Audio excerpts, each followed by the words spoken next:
Hello and welcome back to English Today. This is DVD 10 and the second DVD of your lower intermediate level.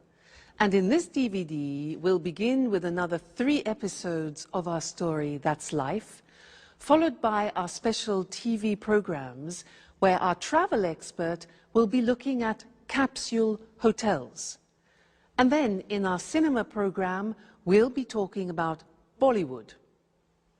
Then in the grammar section, we will study more about the forms will and going to in the future and their uses. We'll also study the past continuous tense and the different uses of the word like. So, I hope you enjoy yourselves.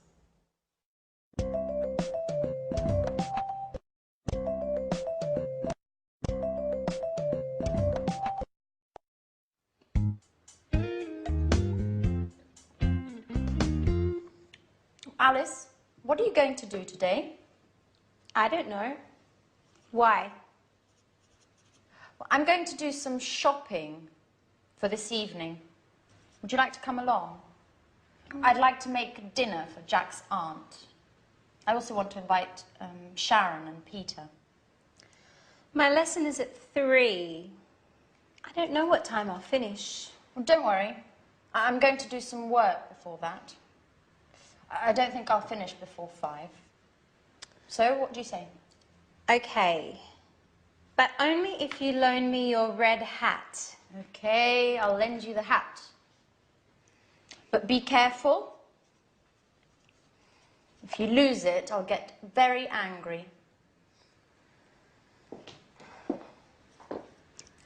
Good morning, everyone. Oh, good morning, Mrs. Andreini. What are you talking about? We're deciding what we're going to do today. How are you going to spend your day? I think I'll go for a walk in the city centre. Maybe do a little shopping. Oh, I think it's going to rain. Just look at those clouds. Hi, guys. Hi, Auntie. Morning. I'm on my way out. Jack, aren't you going to have breakfast? Oh, I can't, Auntie. I'm meeting a Japanese client. If I get there late, my boss will have a fit. You can't go on an empty stomach. Oh, don't worry. I'll have something to eat at lunch. Oh, wait, Jack. I'll come with you. So, we'll see each other at 5. Don't forget.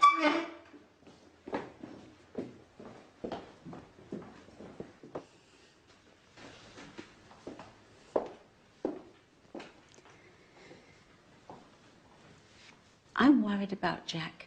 He's so thin. Maybe he isn't eating enough. Oh, he won't starve if he misses breakfast. He seems so run down and so distracted. He's always thinking about something else. Maybe he's in love. Excuse me a moment. I'll get that.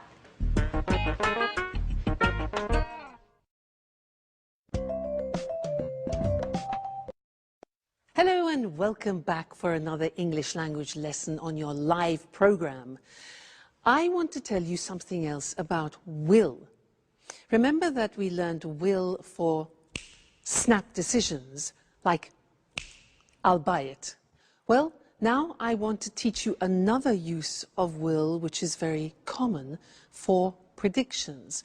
And I want you to watch this situation which is very typical of the use of will. Okay? Great. Good afternoon, ladies and gentlemen, and here is the weather forecast for the bank holiday weekend. In North Scotland, it will be very cold, with outbreaks of snow in the mountains. Temperatures will remain low as a cold front moves across the region. Now, in the north of England, it will be somewhat wet, as rain will move across the region until late into the night. So if you're planning on going walking, take some waterproof clothes with you. In East Anglia, it will be dry, but generally dull and rather cloudy, unfortunately. However, in South England, it will be a bright, clear day with sunshine, a day for the beach.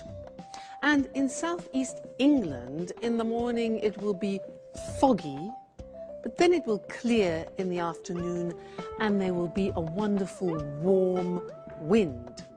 So, ladies and gentlemen, that is the forecast for your weekend, your holiday weekend, and I hope you enjoy yourselves. If I were you, I would go to South England where the sun is shining. Goodbye. Okay, now there I was telling you the weather forecast, and that is a typical example of when we use will. Let's look at the board. Now, will is easy, really. It's just the pronunciation which is difficult. I said tomorrow it'll be cold. You notice how it will becomes it'll. It'll. Strange pronunciation, yeah? So tomorrow it'll be cold. It'll be sunny. It'll be winter. It won't be sunny is the negative. Won't, remember the difference between will not, won't, and want, won't, want. So be careful with that pronunciation. So it'll be sunny and it won't be sunny, you could say, okay? So that's another use of will for predictions. So we have learned snap decisions, I'll buy it, and predictions, tomorrow it'll rain. So, what do you think it will do tomorrow? We'll find out, won't we? Okay, see you in the next lesson. Bye.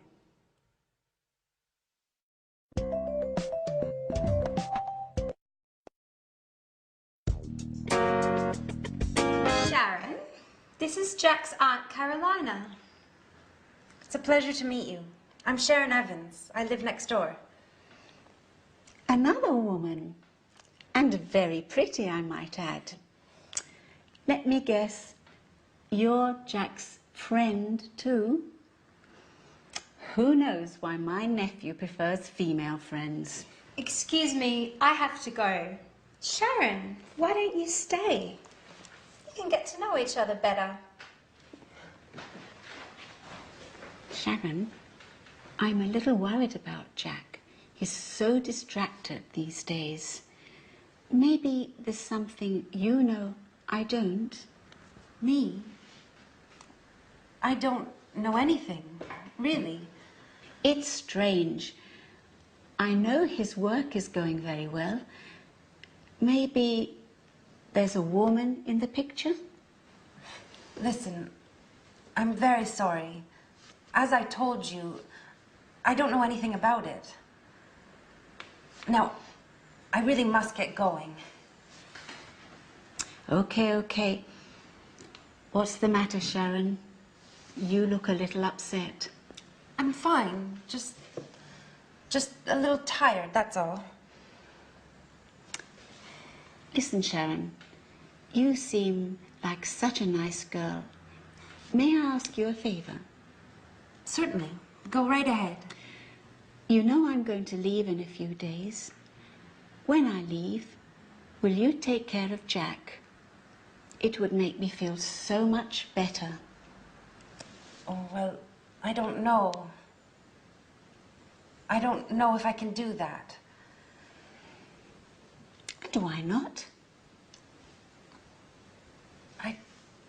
I'm not really the right person. And I'm also engaged to Peter. We live together. Engaged. That's strange. Why do you say that? Because love is joyful, my girl. And you seem, well, you seem so unhappy.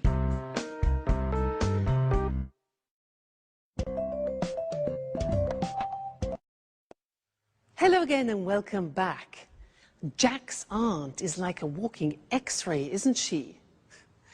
Now I want to look at going to with you again. Remember in the last lesson, some lessons ago, we learned going to for a future intention. You know, when I won it was 20,000 euro, I said, I'm going to have a good holiday. Well, I want to look at another use of going to now, which is for inevitable results. Let me give you an example. If I take this jug and this glass, and I start pouring water like this into it, right I say stop, it's going to overflow. You can see it happening, and the result is inevitable. So this is another situation when we use going to. Let me give you some other examples. For example, let's think football. Yeah, you see the umpire, the referee. You see the referee, yeah? He does this. Red card. Inevitable result is he's going to send off a player. Red card. Look at this.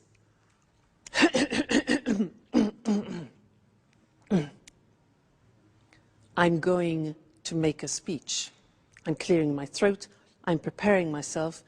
The inevitable result is I'm going to make a speech. Okay, now this. My God, it's 4 o'clock. My train is at 4:15, and it takes me 20 minutes to get there by taxi. Oh no! Inevitable result. I'm going to miss my train. All right. One more example. Watch me.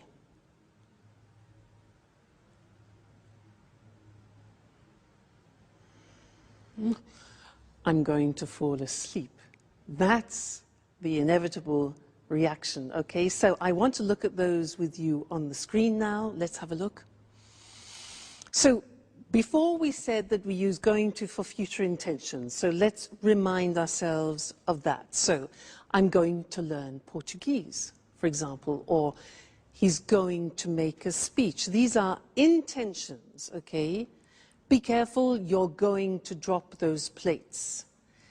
Okay, so when it's an intention, you often think about the plan, you've planned it before. Remember that? I'm going to go on holiday, I'm going to buy some beautiful plates. It's all planned and programmed. But going to, in this situation I showed you, is for something you see is about to happen. So, I look at my clock. I'm going to miss my train. The referee's going to send him off the football pitch, for example. Be careful. You're going to lose the match in the football situation, for example. Okay? So these are all things that are going to happen. You see them, and it's inevitable. So you need to decide between the two situations, all right? Whether it's an intention or whether it's a predictable action or result. Now, an intention for you is you are going to be very good at English, okay? That's a future intention. Good. So that's going to, and I'll see you again in the next lesson. Bye.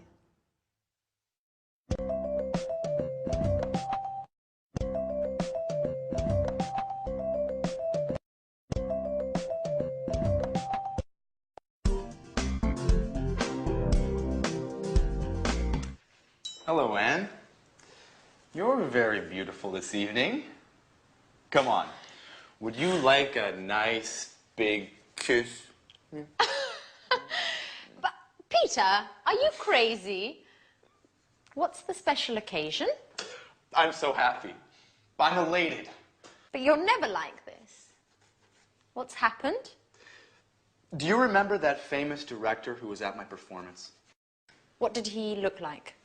You know, that tall, well-dressed man, about 50 years old. He looked like Clark Gable. Oh, yes. Now I remember. Well, he said he wanted to direct a musical in Japan.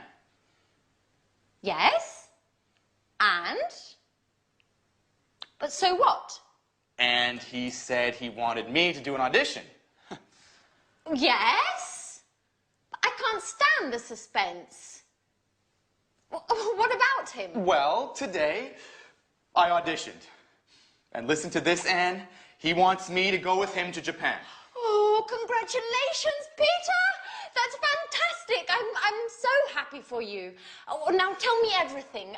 What was the audition like? I was very nervous. At first, he asked me to sing. And then he asked me to act like a snob. You know, they're putting on My Fair Lady, and they're looking for an actor to play the professor of pronunciation. Remember, this professor transforms a simple flower girl into a high society star. Oh, wow! A leading role! You are perfect for the part. But you like wearing fancy scarves. You enjoy using a superior tone of voice. And are you going to move to Japan? Of course. I'm so excited about the idea of living there. I wonder what it will be like. What does Sharon think about all this? Well, she doesn't know yet. You know, she's so moody. I need to find the right words. Anyways, all I can think about now is celebrating. Do you want to go dancing? But you hate dancing, Peter. I know, but I want to be crazy tonight. Put on your best dress. I want you to look like Sophia Loren. Hey, what's happening here? You're kissing each other. Alice, now hold on. I'm leaving for Japan. For Japan? What are you going to do in Japan? I'm going to act in a great musical, My Fair Lady. That's amazing. And when are you going to leave? I don't really know yet. I think we're going to leave in 2 or 3 weeks, at the most. And what does Sharon think about this? Sharon? Sharon? All you want to know about is Sharon. I imagine she'll be very pleased to come with me. At any rate, it's time to party. We're going dancing. Would you like to join us? Dancing? Why aren't you always like this? Going to Japan is making you much more fun.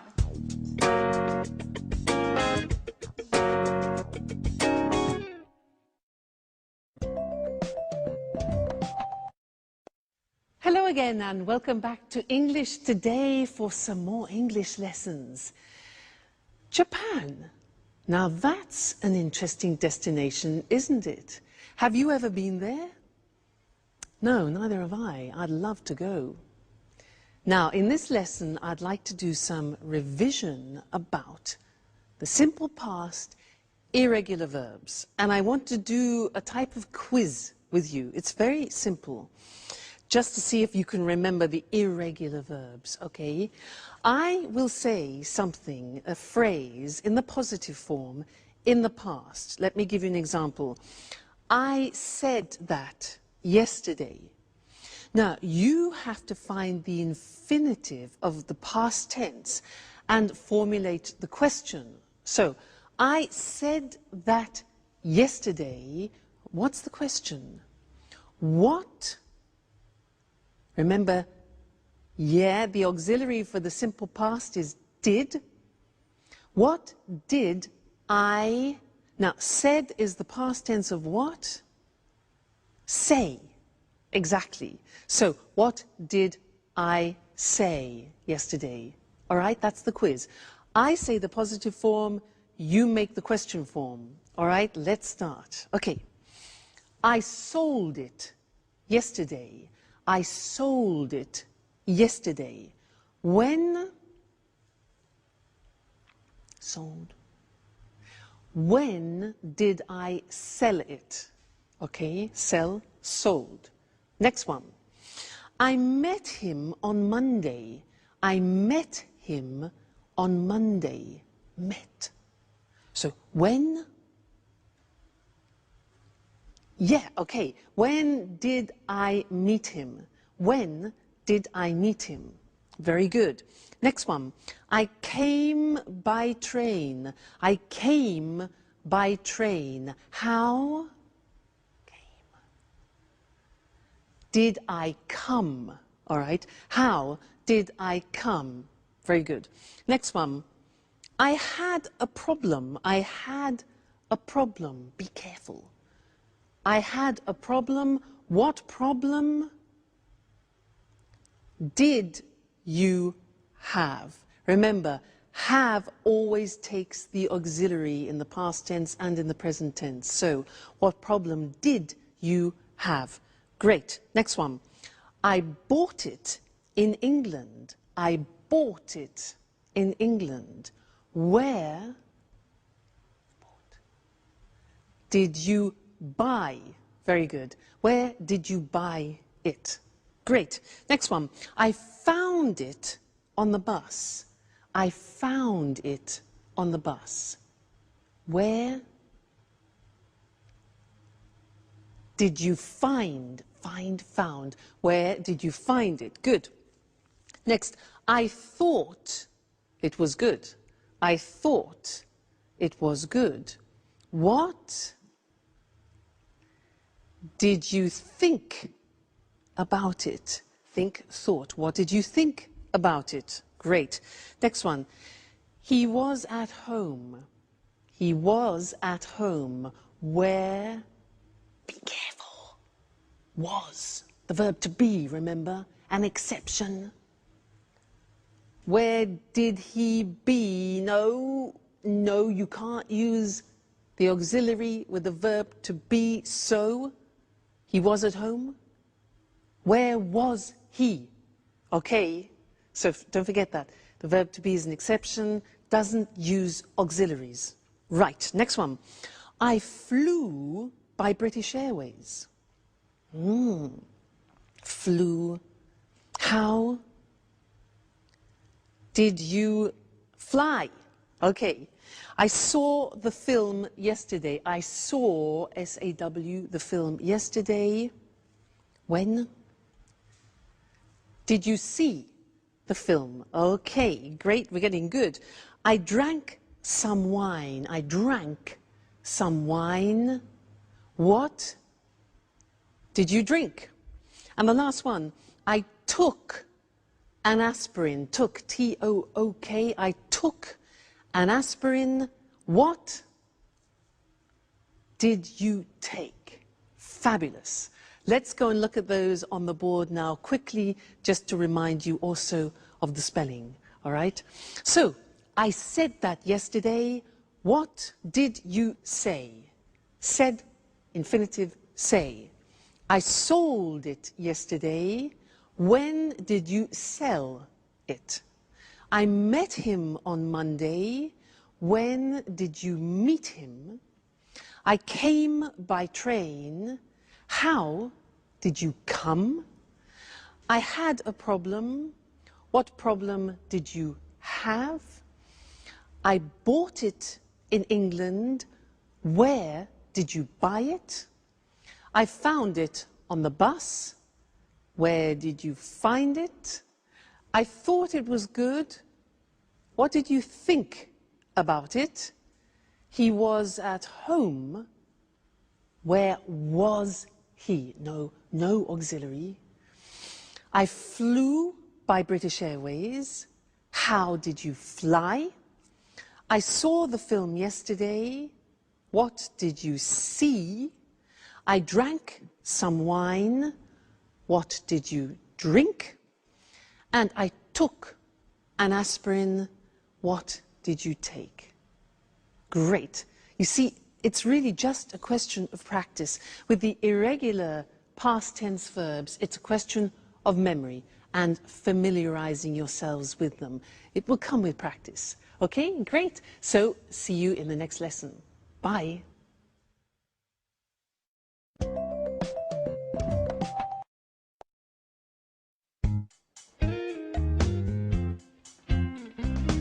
Hi, everybody. Wow. I'm really pleased to see everyone dressing up like this for me. Ha ha. You'd like to be the center of attention, wouldn't you? Well, of course. And that color really suits you. And Alice, made up like that, you look much older. What's happening anyway? Why are you all so elegant? Did I forget something? No, Jack. We're going out to celebrate with Peter. He's going to play a role in a musical. And he's moving to Japan. To Japan? What does Sharon think about all this? She doesn't know. Anyway, according to Peter, she'll be ecstatic about the idea of moving to Japan. Moving to Japan? What does Sharon have to do with Peter's musical anyway? Well, you know how it is, Jack. When two people are together, they make changes together.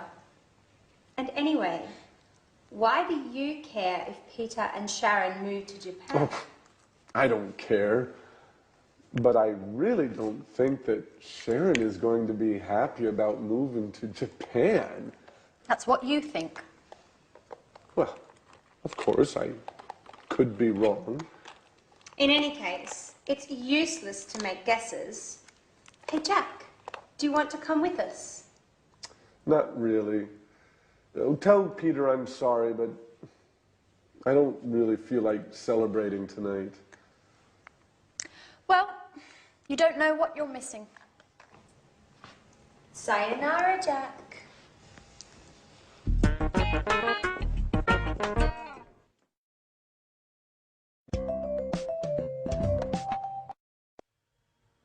Sayonara. Do you know what that is in English? Well, it's hello, hi, howdy, how you doing, how's it going? Sayonara. In that episode, we heard 3 interesting uses of like. Now, Anne said, what did he look like? Peter said, I wonder what it'll be like. And Peter also said, would you like to go dancing? Interesting, hey? This word like in English is really very, very interesting because it has different uses and different meanings. And Mr. Monkey is going to help me explain them to you. Now, if I ask the question, what would he like to do? What would he like to do? Mr. Monkey, what would you like to do?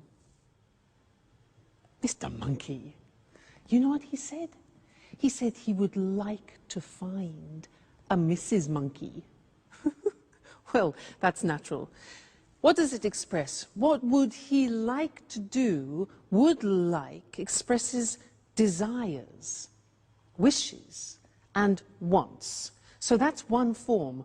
What would he like to do? What is his desire? Would like with the conditional form. That's one. Next one.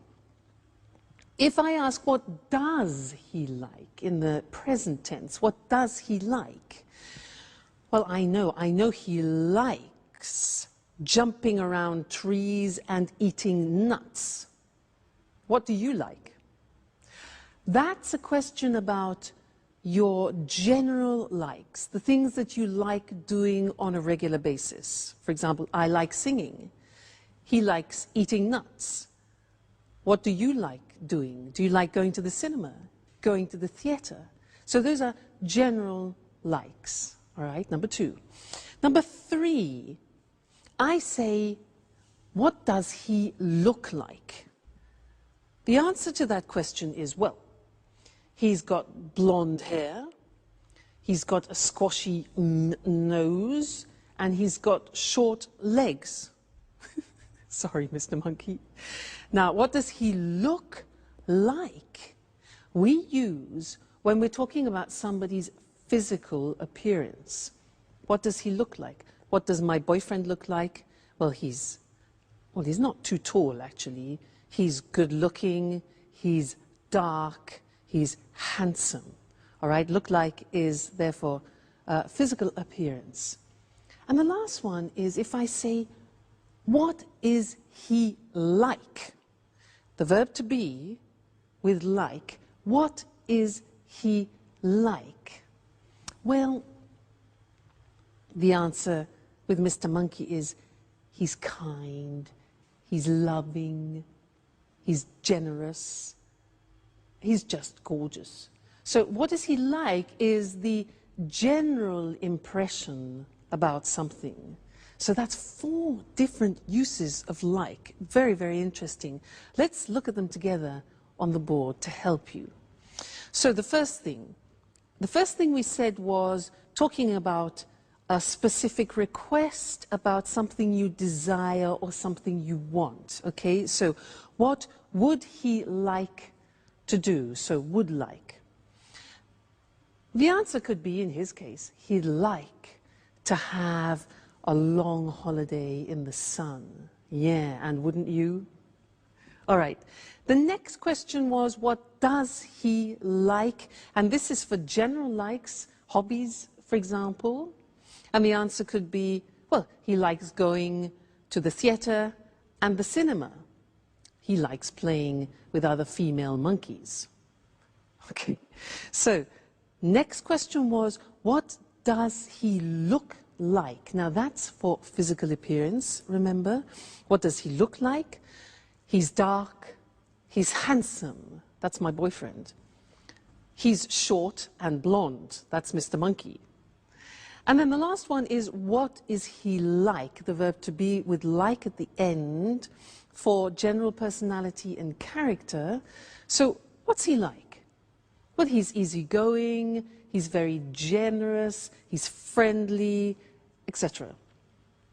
I want to draw your attention to one more question in English, which is often confused by people who speak other languages.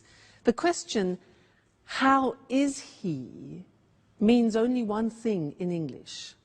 How is he, like how are you, is asking about somebody's general state of health, about how they're feeling. So, how are you? I'm fine, thanks. How is he is not about his appearance or his character, but about how he feels. How is he? He's fine. Or, well, he's a bit tired. He's a bit stressed. Okay? So, very, very interesting word, that like. And listen out for it, for the different uses, because you'll find it very useful. Won't they, Mr. Monkey? Yeah. See you soon. Bye.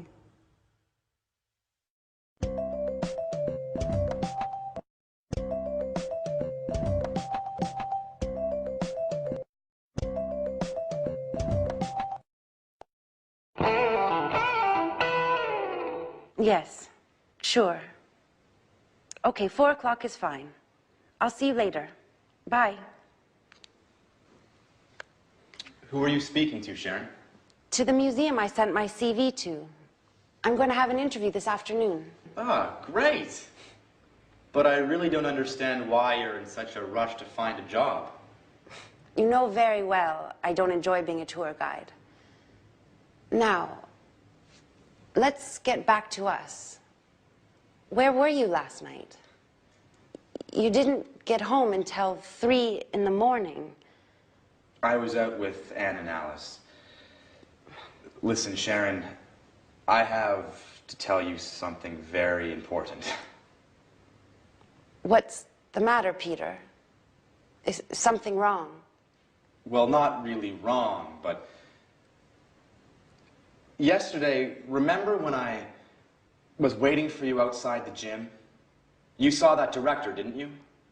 The one who wants to put on a musical in Japan? Yes, that's the one. Well, he asked me to audition. And? Well, we had a meeting, and the audition went very well. It's a shame you weren't there. I was fantastic. Let me tell you what happened. Firstly, when I arrived, they were rehearsing the first scene of My Fair Lady. A girl was selling flowers in the street, and people were passing by without noticing her. Two men were watching the scene, laughing all the while. Then I sat down because I didn't want to interrupt anything. After that, all of a sudden, the director noticed me. He called out to me and asked me to play one of the roles. And here comes the best part. Finally, while I was singing, he interrupted me and he shouted, "Great, my boy! The part is yours." Can you believe it, Sharon? I got the leading part. I'm really happy for you, Peter. You should be happy for both of us.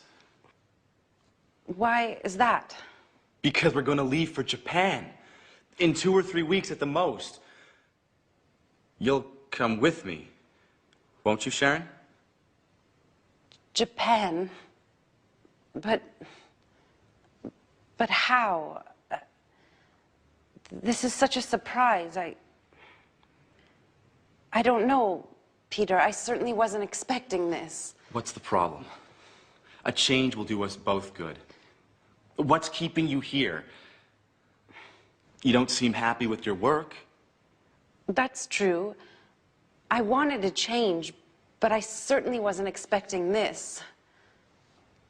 This is so sudden. I'm completely confused.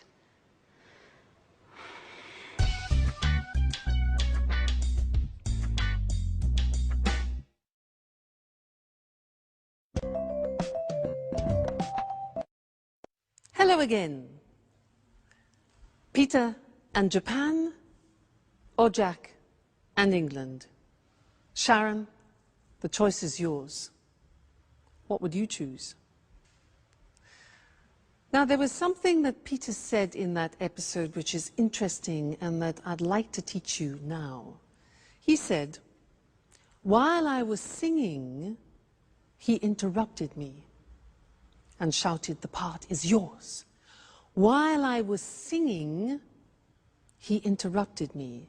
Now that is an example of the past continuous tense, which is what I'd like to look at with you now. And I want to give you some examples of that if you listen, using my friend, the alchemist. Now this is the alchemist.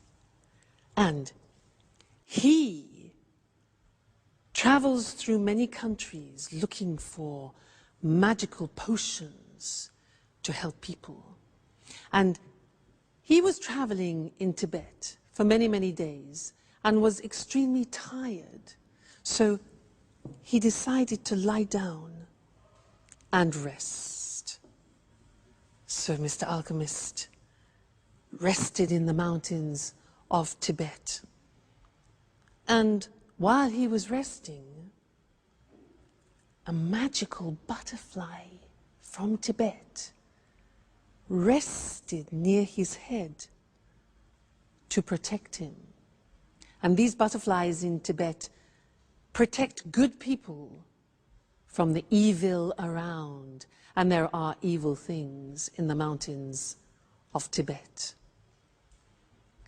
So, while he was resting and regaining his energy, suddenly a ferocious lion appeared and saw the alchemist and the butterfly resting and thought, "Ha-ha, a great two-course dinner, a starter and a main course." As he was preparing to attack, the butterfly saw him but didn't move. As the lion was getting closer, suddenly the butterfly turned and cast a spell on the lion, and the lion bit off his tongue and died. That was the end of the lion. And the alchemist survived. Let's look at the language that I use there, the past continuous. Now, the past continuous, as I said before, is a tense that we use when an action is continuing and is sometimes interrupted by another action. Look at the example. He was sleeping when the lion attacked. She was working when it happened. Now, you noticed it's I was, you were, he, she, it was, we were, you were, they were, plus the infinitive form and ing. So, she was working when it happened. We were watching TV when he phoned. They were relaxing when the lights went off. Now, the negative form is easy because you put the auxiliary into the negative. I wasn't concentrating when I dropped it. You weren't listening when the teacher explained it. You weren't. Check the pronunciation there.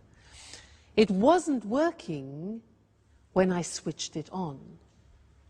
The question form, you take the auxiliary and the subject form. What were you doing when he phoned?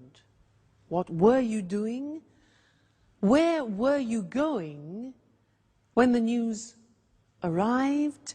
And who were they talking to when I saw them? Who were they talking to when I saw them? All right, so past continuous tense in order to describe actions which are continuing and can sometimes be interrupted. Or, for example, as I was telling the story, you were listening to me and learning the past continuous. Okay? Great, so that's the past continuous. Come back to the next lesson for some more new language. Bye.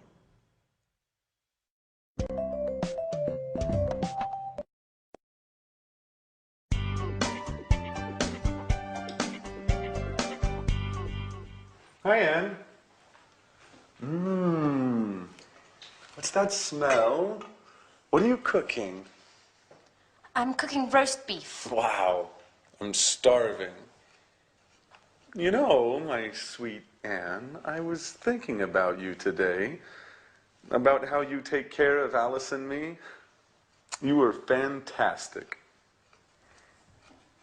It's something I've been wanting to tell you for a long time. Come on, Jack. Stop it. Stop making fun of me. Oh, but it's true, Anne.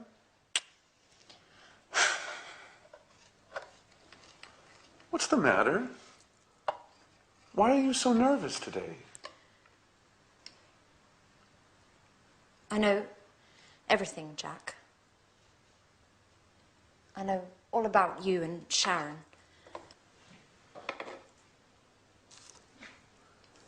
And what is it exactly that you know? That you had a relationship many years ago, and that maybe you are still in love with her. And how did you find this out?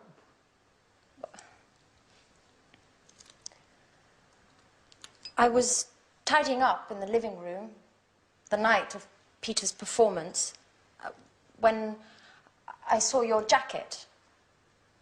And I was taking it to your room when something fell out. It was a photo. A very meaningful photo. You were kissing her. So I spoke to Sharon. And what did she say? She told me everything. Tell me the truth, Jack. Are you still in love with her?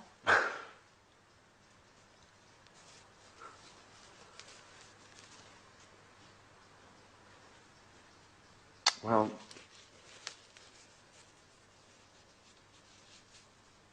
I have to admit that seeing her makes me feel... But, well, what about me, Jack? I thought there was something special between us. And there is, Anne. I care very much about you. But... But? Well, I thought we were just friends. Oh. Okay, Jack. I understand now. Wait, Anne, I didn't mean to hurt your feelings. Well, it doesn't matter, Jack. Just remember, Sharon is going to Japan.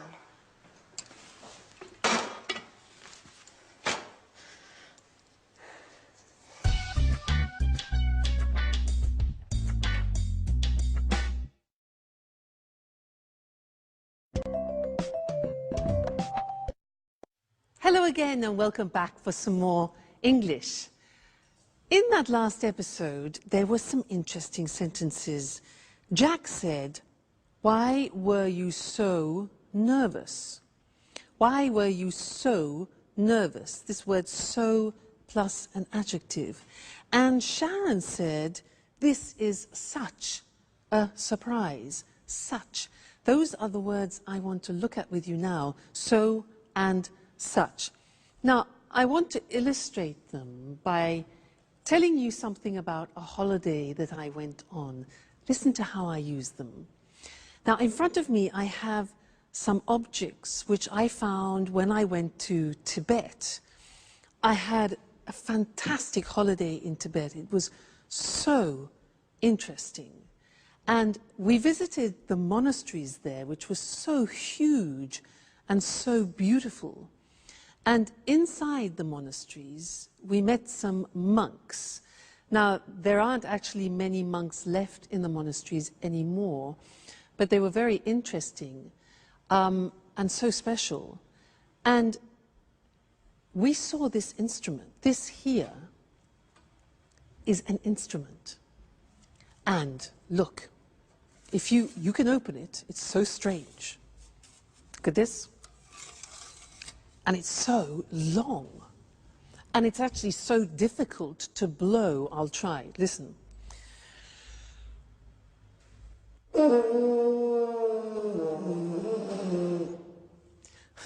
Well, when they played it in Tibet, it was much easier. Anyway, so interesting, this. So they have these instruments.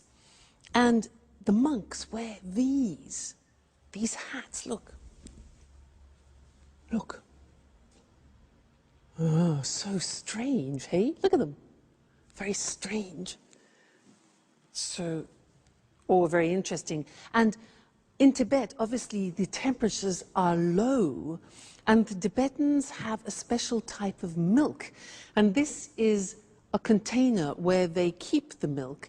And the milk is yak milk. It comes from these unusual cows with long hair and horns that make this milk, yak milk, which is so unpleasant if you're not used to it. But anyway, it was such an interesting trip that I really recommend you should go and visit Tibet. Now, as I was describing Tibet to you, I was using both so and such. Let me show you how that works. So is usually followed by an adjective. The example is, Tibet is so interesting. Interesting is an adjective. So interesting, and it gives the impression of being very, extremely interesting, okay? We were so impressed by Tibet. So plus adjective. These instruments are so difficult to play, okay? They're so difficult to play. The monasteries are so huge, and it was so cheap. In fact, the holiday was so cheap. All right, so followed by an adjective.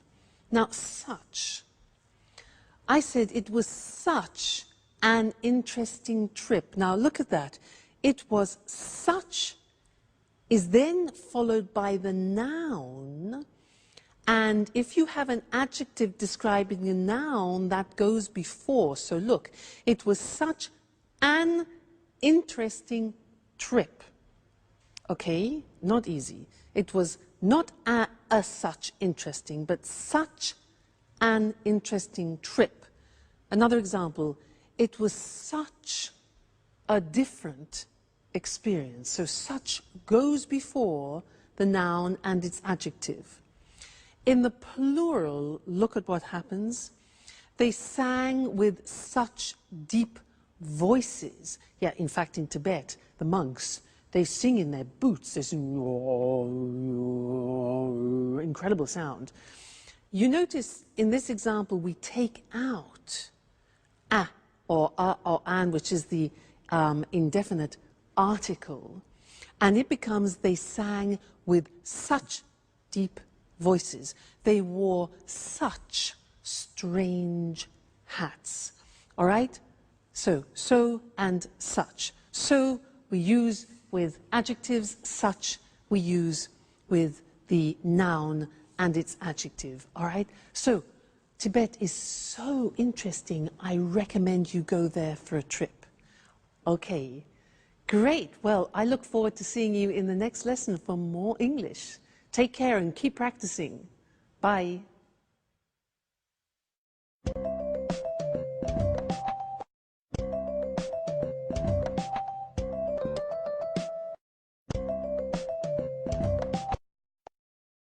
Good morning. Welcome to this week's edition of the Travel Programme, and welcome to Christine Oteng, our travel expert. Good morning, Lucy. Well, Christine, statistics from the International Tourist Office show that Japan is the in destination at the moment for holidays. That doesn't surprise me. Japan's a fascinating country. Yes, I'm sure it is, but tourists do worry about high prices in Japan. It's true, Japan can be expensive, but there are ways to save money. Visitors can save on accommodation, for example. What do you have in mind? Well, I'm thinking of capsule hotels. There are lots of them in Tokyo and in other Japanese cities. What on earth is a capsule hotel? It's a low-budget hotel. It doesn't have bedrooms. Instead, it has capsules. You sleep in a capsule. This is a plastic box, 2 meters long, 1 meter wide and 1 meter high. Incredible. It sounds like a coffin. Yes, but they're more comfortable than a coffin. There's everything you need. A bed, a control panel for the light and heating or air conditioning, a small TV near your feet, a radio and an alarm clock. Don't tell me there's a shower too. Yes, there is a shower, but not in the capsule though. You share showers and toilet facilities with other guests. And how much does it cost? About €25 a night. Capsule hotels are really for office workers who miss their trains home at night, but tourists can sleep there too. Amazing. And only €25. Do you think that an idea like that could work in Europe? Absolutely. In fact, there's at least one capsule hotel already in London. Does it have capsules too? No, it doesn't. There are traditional rooms, but they're very small. They're about 7 square meters. Many of them don't have a window, and there isn't a wardrobe, just 2 coat hangers. You need to pay extra to watch TV and to have your room cleaned. But there is a double bed and an ensuite bathroom with a shower, toilet and wash basin. And how much does it cost in London? A room costs about €40 a night. But if there's a lot of demand, the room can cost more. You see, the hotel uses the concept of low-cost flights. And the earlier you book, the cheaper it is. So, if you book at the last minute, you pay more. That's it. Well, there are some interesting travel ideas there. If you're looking for a cheap place to stay in central London, you could try a capsule hotel. But remember to book early. On the other hand, if you're visiting Tokyo, why not spend a night in one of those capsules? It'll certainly be an unusual experience, and you'll save some money too. Thanks, Christine. It's a pleasure. Goodbye. And goodbye to all our travellers. See you next week.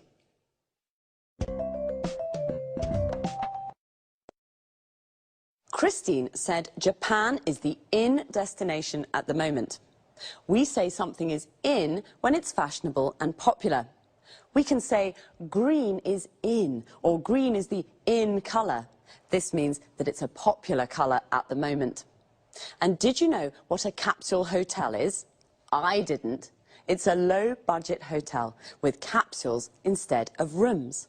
Low budget means it doesn't cost very much, so a low-budget hotel is cheap accommodation. Remember, accommodation is the place where you sleep. How much does it cost? This is the question you ask when you want to know the price of something. It costs about €25 a night. Notice we say the price of a hotel room, about €40 a night. We use about before the price to indicate that it isn't exact. It could cost a little more or a little less. And we say €40 a night. This means for one night. In London, the earlier you book a room, the cheaper it is. To book means to reserve. So you should book early. This means you should reserve the room as soon as you can, because if you book at the last minute, it's more expensive. At the last minute means very late, just before you leave. So now let's look at some hotel vocabulary. A double room is a room with a double bed, a bed for two people. A single room is a room with a single bed for one person. Usually in a hotel room, there's a wardrobe, the place where you put your clothes.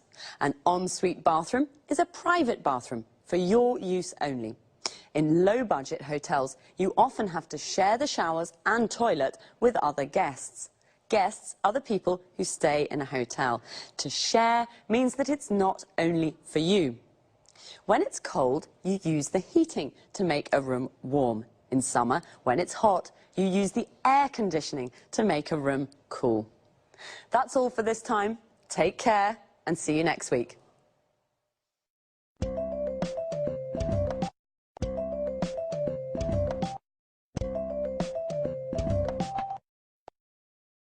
Good morning and welcome to this week's edition of Talk Cinema. And welcome to Sanjeev Gupta, our cinema expert. Hi, Lucy, and hello, everyone. Well, Sanjeev, what are we talking about today? Bollywood. I'm sure you're a real expert, Sanjeev, and a fan. Absolutely. I adore Bollywood films. You know my brother's a director in Mumbai. Interesting. First of all, let's explain to our viewers what Bollywood is. Of course. Bollywood's the name given to the Indian film industry. It comes from Bombay and Hollywood, Bollywood. Bombay's the center of the Indian film industry. Bombay's now called Mumbai, but the name Bollywood is still used. As you seem to be such an expert, I can ask you lots of questions. Fire away. How many films are made in Bollywood each year? About 800. The same as the number of films that are made in Hollywood. Wow, filmmaking's a really big business in India. That's right. Did you know that 14 million people in India go to the cinema every day?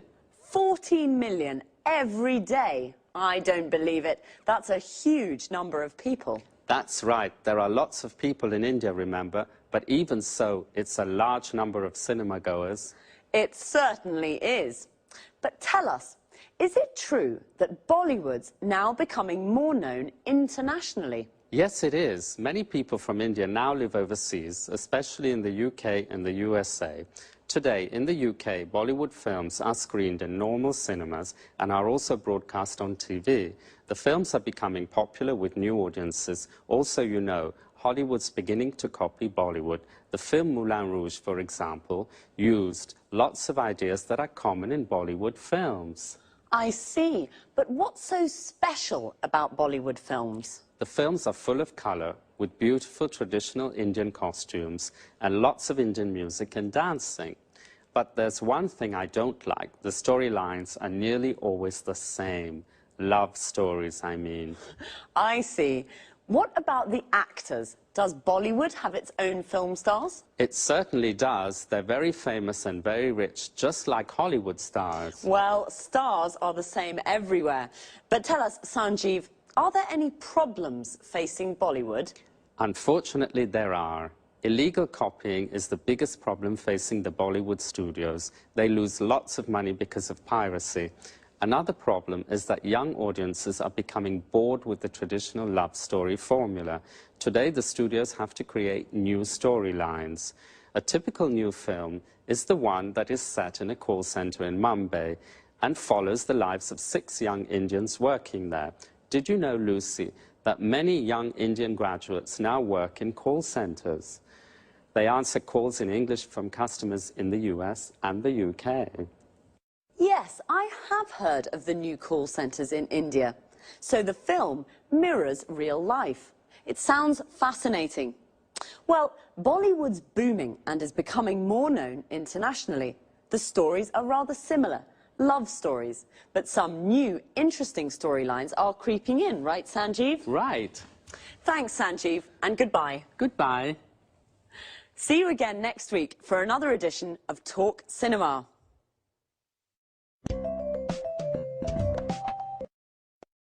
So, Bollywood is booming. We say something is booming when it is growing quickly and becoming successful.